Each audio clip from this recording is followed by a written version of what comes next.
In diesem Video möchte ich kurz die Software BQ Explorer vorstellen.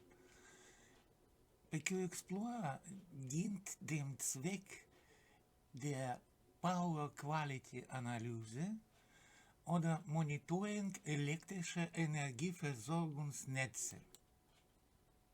Üblicherweise ist der BQ Explorer zu jedem Zeitpunkt mit einer Quelle, also mit einem Gerät verbunden. In der Statusleiste wird der Name des Gerätes angezeigt und der Status der Verbindung. Alle Quellen sind versteckt unter diesem Button. Um eine neue Quelle in so eine Liste hinzufügen, reicht es, diese Quelle zu registrieren. Für eine Registration ist ausreichend irgendwelcher Name vergeben hier und danach entweder IP-Adresse oder den Host einzugeben. Am einfachsten ist für die Datenanalyse diesen Button zu nutzen, Anfrage. Es öffnet ein Fenster. Ich kann hier in so einem Menü auswählen, was möchte ich beobachten zeitlich. Letzte Minute oder aktuelle Ergebnisse in Echtzeit, letzte 12 Stunden, oder ich möchte den zeitlichen Raum manuell eingeben. Ich wähle einfach jetzt letzte Minute und starte. Es werden die Messdaten abgerufen und es öffnet sich ein Abbildungssystem. Also, ich habe eine Minute zeitlich abgerufen und in diesem Bildschirm öffnet sich diese Messparameter, die auf dieses Gerät sich beziehen. Hier muss man sagen, dass BQ Explorer speichert alle Messdaten als eine Reihe von sogenannten Frames. Ein Frame ist ein Zeitfenster, in dem alle Messkanäle des Messgerätes abgetastet werden. In diesem Fall besitzt der Frame 10 Perioden der Grundschwingungsfrequenz 50 Hertz. Dieser Teil der Software, der Anator, besitzt verschiedene Objekte zur Visualisierung der Messdaten.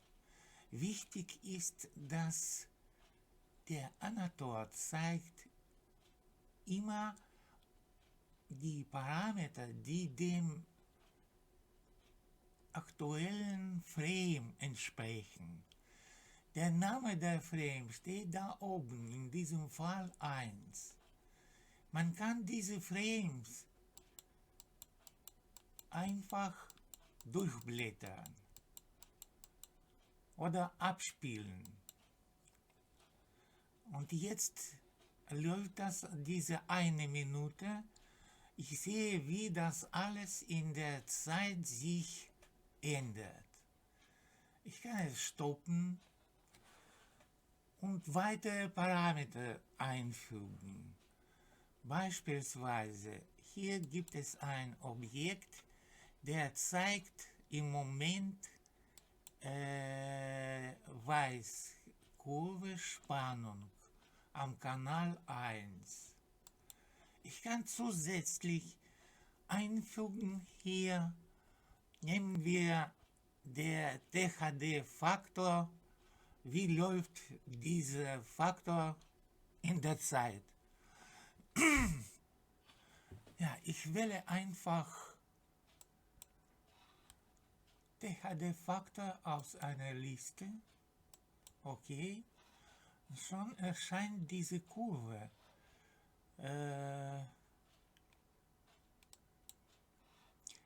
Gelb THD-Faktor Kanal 1. Man kann es speziell markieren. Auch. Ich komme zu dieser Kurve. Schauen Sie, an jedem Punkt kann man die Messparameter anschauen.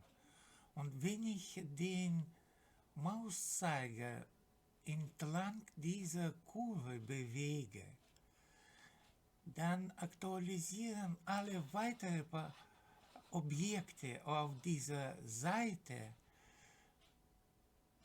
ihre Parameter. Und der Zeiger des aktuellen Frames ändert sich auch entsprechend. Also ich kann auf einfache Art und Weise verschiedene Parameter zusammenfassen und entsprechend dem Ziel meiner Analyse das alles auszuwerten.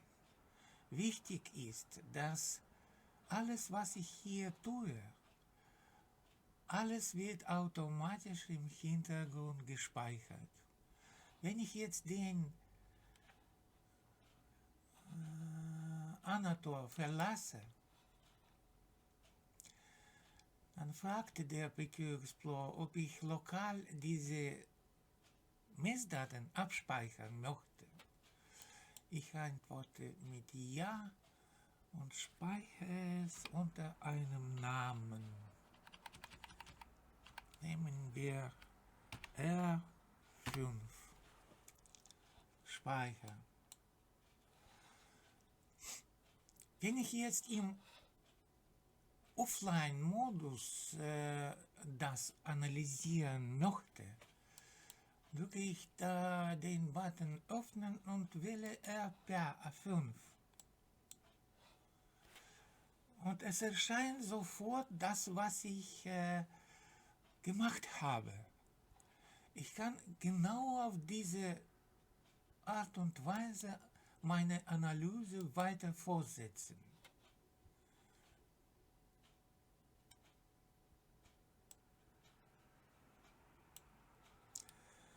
Zusätzliche Objekte einfügen, diese Objekte irgendwie ändern, den THD-Faktor kann ich auch abbilden in Prozent. Wenn ich jetzt den Anator verlasse und wieder öffne,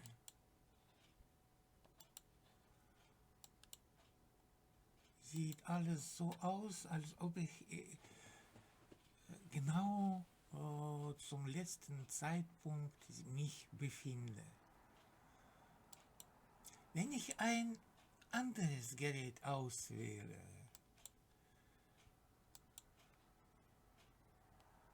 in diesem Fall Win7,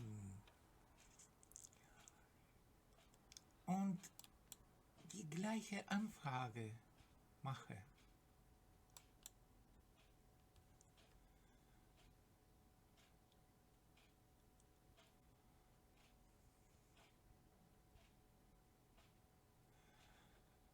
Messdaten werden heruntergeladen und es öffnet sich wieder ein Anator. Aber es sieht anders aus, da dieses Gerät zum letzten Mal wurde verlassen mit diesem Abbildungssystem. Hier befinden sich andere Objekte und das ist ein anderes Gerät mit einem Frame in 32 Perioden. So wurde das Gerät konfiguriert. Wenn ich dieses diese eine Minute jetzt verlasse und speichere als R6 dieses Experiment. Und wenn ich dann wieder öffne, R5 sieht so aus, und R6 sieht so aus. Ich kann meine Analyse weiter vertiefen.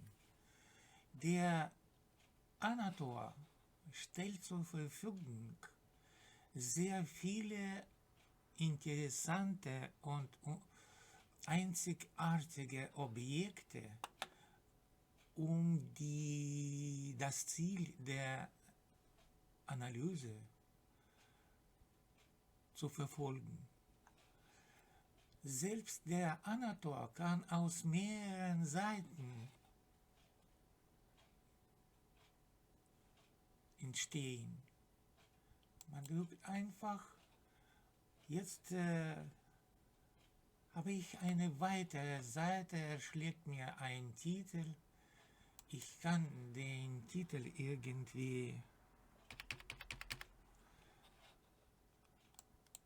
eingeben, entsprechend dem, was ich möchte hier abbilden.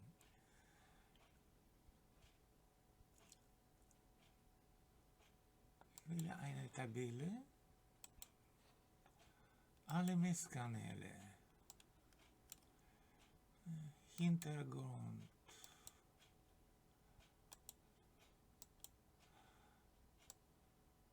das sind alle Messkanäle an diesem Gerät. Ich kann nachgucken, diese Messkanäle, da sind sie alle.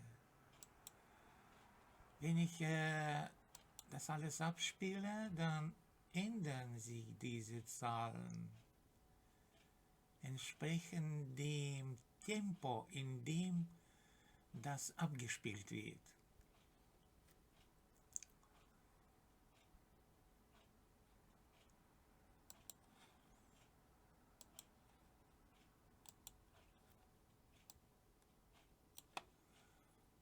Und wenn ich jetzt